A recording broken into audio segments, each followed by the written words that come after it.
So I would go with my bestseller. I would go with a typical bestseller for that product category, and then I would choose kind of like a wild card. So you've decided this is the business you want to go into. Your passion is making handmade products, whether that be soaps, candles, scrunchies, or crocheting your own lovable squishies for children. This video is going to be a really great step in the right direction for you, and that is, how many of each product should I start with? Let's go ahead and dive into it. My name is Sarah, and I am a handmade business owner. I own LV Fine Soaps, and I also have this channel here where I provide education surrounding how to market and grow your handmade business where your customers obsess over you. So I'm ready. Let's hop in. This question, I see it all the time. It's in my YouTube comments, it's in my Instagram DMs, it's all over different Facebook groups. And that question is, how many options should I start with? Quick forewarning, I did not script this video. I normally have at least like an outline of what I'm going to say, but when I guess last night when I saw this same question again, I don't know, for like the millionth time, I was like, you know what, Sarah, this is a sign you need to make this video. So here I am. My answer to this question kind of has two parts. So the first part is strictly if you are online based, right? If you're just growing via social media and you just have an online presence, you have an Etsy or you have a Shopify site, wherever you're selling Facebook, wherever, online, okay? Strictly online. Then the second part answers the question for in-person businesses, whether you're selling at like vendor markets or retail space or, you know, your commission based, whatever that is. So you may need to skip ahead to this part of the video here if you are only interested in hearing my answer for in-person sales. If you are planning to start or getting started, ready, etc., for an online business, including selling on social media, my answer is you should make one of each product category that you have. That may sound a little odd, but hear me out. I want you to make one product for each of your categories. So let's say you're starting out with candles and wax melts, for example.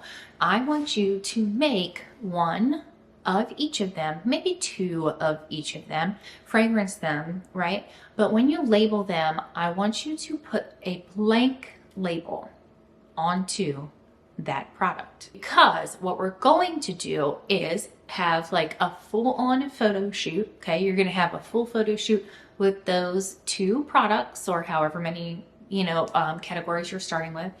You're going to have a photo shoot with them shooting the blank label, and then we're going to go into Canva and add a label to it using Canva, which means that this one product that you took, I don't know, 10, 20 pictures of can now be an infinite number of products because you're just essentially photoshopping a label onto it. That way, when you put your presence out there, as you start getting orders, you will still have all of the ingredients that you need for those orders. You didn't spend the time making all of the material you had in candles that you aren't sure customers will love. That's the reason for this, right? You don't know exactly what's going to sell yet. So if you just have one item and you Photoshop it into 20 different fragrances, you can upload all 20 of those fragrances and add a note saying all candles are made to order. And then customers can order whatever they want. And as time passes and you get more orders, you're able to stock a couple of fragrances that do really well. The last thing you want to do is pour 10 candles that smell like a tennis ball for a virtual country club event and then be stuck with them sitting at you, because as it turns out, no one wants a country club candle. Okay, no one wants that tennis ball scented candle, or at least not yet. Had I just photoshopped that label on and not gotten any orders, I would still have those vessels, those wick clips, the wicks themselves, the wax, and the fragrance that I could have done something different with. So again, when you're just starting out, that's what you need to do. Make one of every product that you offer and then make them to order as the orders come in.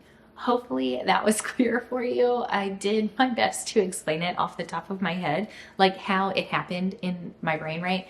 But again, without a script, you just never know. So if I left anything out, let me know in the comments that you still have questions and I can answer them. However, the only thing I could see not working with that is like soap if you have a bunch of different designs.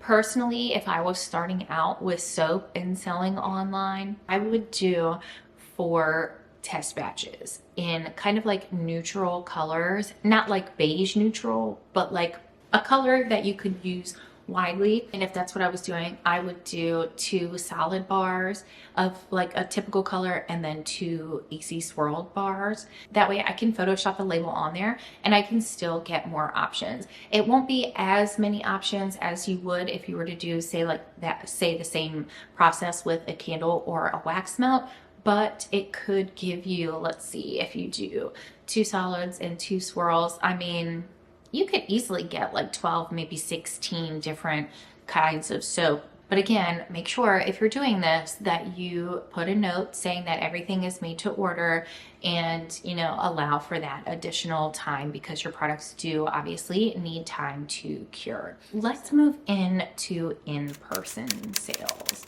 Here is my recommendation for in-person sales. This will also vary. It's just not a flat answer. This is going to vary depending on the types of events you do. If you do just a generalized farmers market or generalized makers market without a theme, then I would recommend having 3 product categories. So for example, soap, body butter, and sugar scrubs, right? Or something like large candles, small candle tins, and wax melts. So 3 similar products that complement one another and offering them in 3 different fragrances. So that would give you 9 fragrance options. That could be 9 individual scents, or it could be 3 different scents that you make for each product, right? So like if I was to go the candle route, I don't know why I have candles on the brain because I'm melting wax to make some, that's probably why. If I was to go the candle route and we were going to the farmer's market in May, then I might do a honeysuckle candle, a honeysuckle wax melt, and a honeysuckle metal tin. I would recommend 3 product categories with up to 9 different fragrances, which if that's too much, then that's too much. Stick with the 3 and make it like 1 fragrance across your products like we just talked about. The third part to this is if you are doing a specialized market. Typically what I see is a specific or a themed vendor market around a gift giving holiday. So right now all the rage is on Mother's Day markets, you know, spring flings, like that sort of thing, right? So again, gift giving moments. And this answer I do feel is like a blanketed answer for all themed markets. If I was selling in person and I was going to a themed market, I would take candle gift sets. I would, and I do.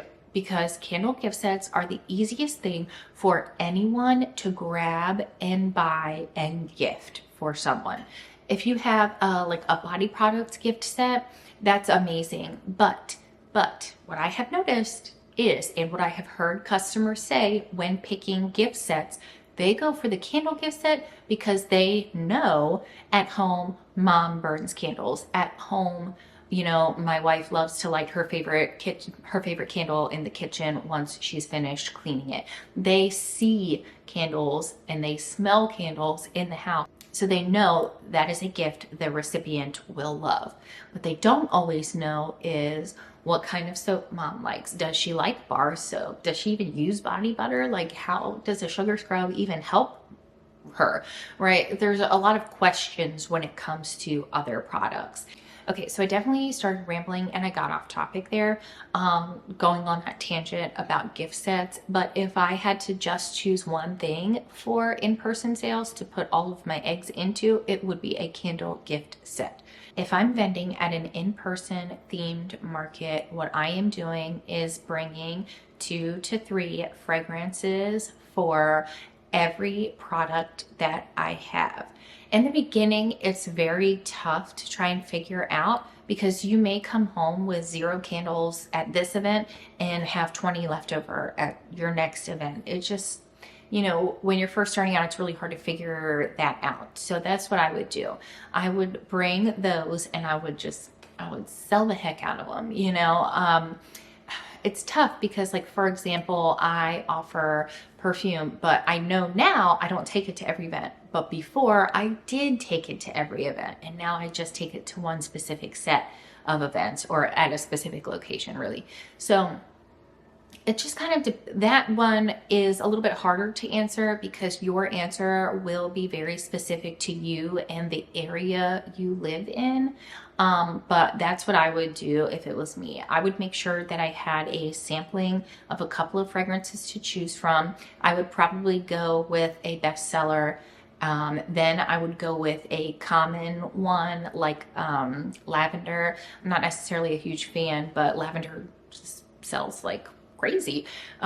So I would go with my bestseller. I would go with a typical bestseller for that product category, and then I would choose kind of like a wild card just to see what would happen. And those would be the fragrances that I chose for each of my product categories.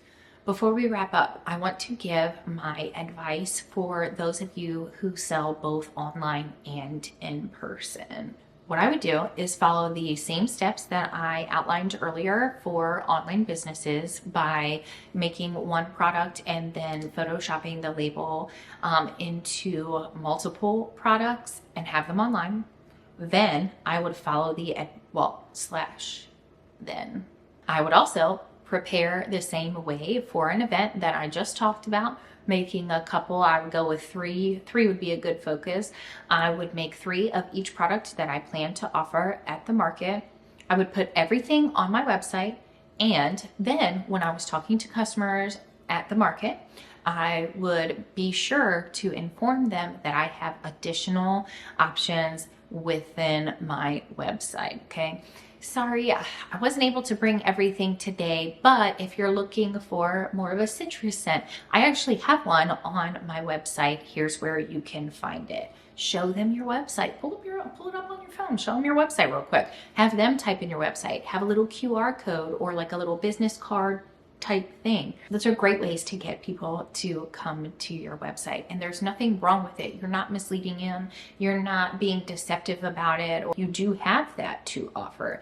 You can take this, it's ready to go, or I'd love to have you order online. The processing time is a little bit longer because I do hand pour them as they are ordered specifically for you. So please keep that in mind. I just wanted to be straightforward about it. And guess what? People like that you're straightforward about it. They like that it's going to be poured specifically for them by you after they order it. People love things like that. As long as you're upfront with them and you don't try to lie to them. Don't try and lie to them. Yeah, it's ready to ship, and then 5 days later it's not ready to ship. You know what I'm saying? As long as you're being honest with them, no one's going to mind waiting. And if they do mind, they're going to purchase one right there in front of you, which even better. Either way, you got the sale and can prove your product's worth to these customers that you hope return. Okay, so those are my thoughts on how many of each product you should start with when you're just getting started.